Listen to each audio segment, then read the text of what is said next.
पहले प्यार किया, फिर शादी की, बच्चा पैदा हुआ और उसके बाद अब घर से बाहर निकाल दिया। नमस्कार, मैं हूं जर्नलिस्ट राजा और इसमें मैं मौजूद हूं जौनपुर के खेतासराय थाना क्षेत्र के जमदहा गांव में। और तस्वीरें देखिए, एक महिला जो है अपने बच्चे के साथ धरने पर बैठी हुई है अपने ससुराल में।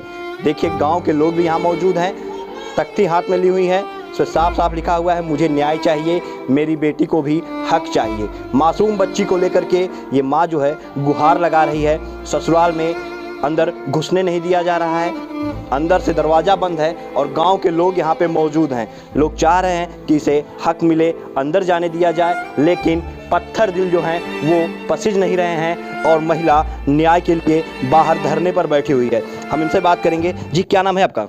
मेरा नाम सुनीता है। सुनीता जी, क्यों आप यहाँ पे बाहर बैठी हुई हैं, क्या मामला है? इन लोगों ने मारपीट के घर में से निकाल दिया मुझे। कब आपकी शादी वगैरह हुई थी? 2019 में। 2019 में। कहाँ मुलाकात हुई? आप कल्याण में मिले थे? कहाँ की रहने वाली हैं आप? पुणे की। पूना की रहने वाली हैं। पूना की रहने वाली हैं, कल्याण में मुलाकात हुई, फिर आपने शादी की, ये बच्चा पैदा हुआ। हाँ। तो कहाँ पे रहती थी? वहीं रहती थी कि यहाँ पे भी आके रहती? मुंबई में। मुंबई में रहती थी। फिर कैसे वहाँ यहाँ कैसे आना हुआ? क्योंकि 6 महीने पहले वो छोड़ के चले गए थे हमें। अच्छा। 3 महीने तक इंतज़ार किया, वहाँ पे नहीं आए, फिर हम गांव चले आए। तो यहाँ आप धरने बैठी हुई, यहाँ पुलिस वगैरह से आपने मदद गुहार लगाई, कुछ उन लोग का मतलब वही नहीं है, रिस्पॉन्स ही नहीं है। रिस्पॉन्स नहीं है। क्या नाम है आपका? सुनीता। और उनका क्या नाम है जो आपके हस्बैंड है? मिंटू प्रजापति। मिंटू प्रजापति। अच्छा, इस गांव में आप हैं, गांव के लोग का कैसा सपोर्ट मिल रहा है? धरने पे आप बैठी, क्या मदद कर रहे हैं? गाँव वाले बहुत मदद कर रहे हैं मेरे। 10 दिन से मैं घर के बाहर हूँ, वही लोग खाना पीना, प्रधान जी ने बहुत हेल्प की है मेरी।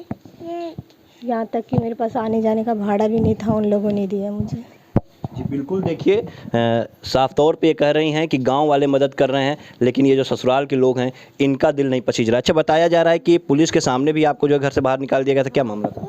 वहाँ पे उन लोगों ने शायद पैसे खिलाए थे, इसीलिए उन्होंने आके उनके सामने वो फेंक के गया मेरा देवर। वो लोग कुछ नहीं बोले। पुलिस कुछ नहीं बोली? नहीं। बिल्कुल, देखिए गंभीर आरोप पुलिस के ऊपर भी है कि पुलिस कुछ नहीं बोल रही है और गाँव के लोग हैं। देखिए प्रधान जी, क्या नाम है आपका? मोहम्मद इसराइल। ये क्या लगता है, जिस तरह से ये मामला आप देख रहे हैं, ऐसी घटना आपके गांव में पहली बार हुई होगी? पहली बार हुई है ऐसी घटनाएं होती हैं, लोग प्रेम किए, मोहब्बत किए, रख रहे हैं, शादी कर लिए, उनकी बात बनी तो भाई ठीक है। ये भी शादी किया, जाके मोहब्बत किया वहाँ, उसके बाद शादी कर लिया, शादी करने के बाद ही बच्चा पैदा हुआ है और उसके बाद वहाँ रह रहा था। अभी 6 महीना पहले ये पता चला, वहाँ से चला आया गांव, तो 3 महीने तक तो ये वहाँ थी। 3 महीने के बाद जब पता लगा ये अब नहीं आ रहे हैं तो ये भी गांव आ गई। उसके बाद इसको घर में नहीं हिलने दे रहे थे, थाने गए, थाने वाले फिर कप्तान साहब के यहाँ गई, कप्तान साहब ने आदेश किया, थाने वाले लाके इसको घर में रखे और थाने वाले 2-2, 4-4 रोज़ के बाद खैरियत लेते रहे कि कोई दिक्कत तकलीफ़ तुमको कुछ कहता तो नहीं, हंसी खुशी रह रहे थे। बाद में 2 महीने के बाद क्या बात बिगड़ी कि वो वहाँ से कह रहा कि उसको घर से निकाल दो और इन लोग फिर उसके बाद इसको प्रताड़ित करना शुरू किए, मारना पीटना जो भी कहते रहे होंगे घर में। उसके बाद फिर ये बाहर जब निकल, का नाम है उसका देवर 112 नंबर बुला के उसके सामने जो है इसका झोला झप्पड़ ये धक्का मार के और मोबाइल तोड़ के बाहर कर दिया। और फिर तब से ये जो है हमारे यहाँ गई, जुमा का दिन था, तो गांव के लोग देखे कि ये जा रही, तो इसने कहा, हमने कहा क्या करोगी? फिर निकाल दिया, कहा अगर नहीं रहने देंगे तो हम आत्महत्या कर लेंगे। तो मैंने कहा आत्महत्या करो मत, ये सब अभी बच्चे हैं तुम्हारे, चलो समझाया जाएगा, गांव की बात है, गांव के लोग समझा देंगे, मान जाएगा।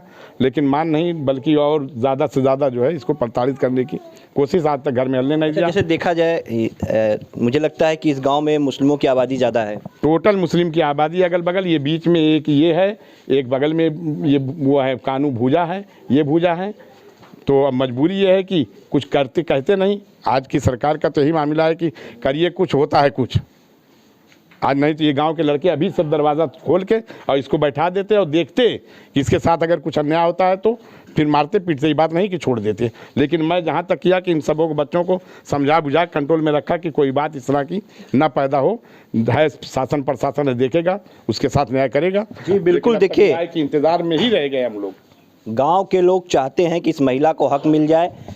ये लोग मुस्लिम हैं, ये हिंदू महिला है।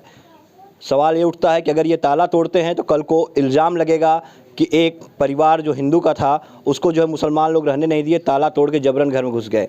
तो कहीं ना कहीं इस चीज़ को भी बचाते हुए ये लोग चाहते हैं कि इस महिला को इंसाफ मिले।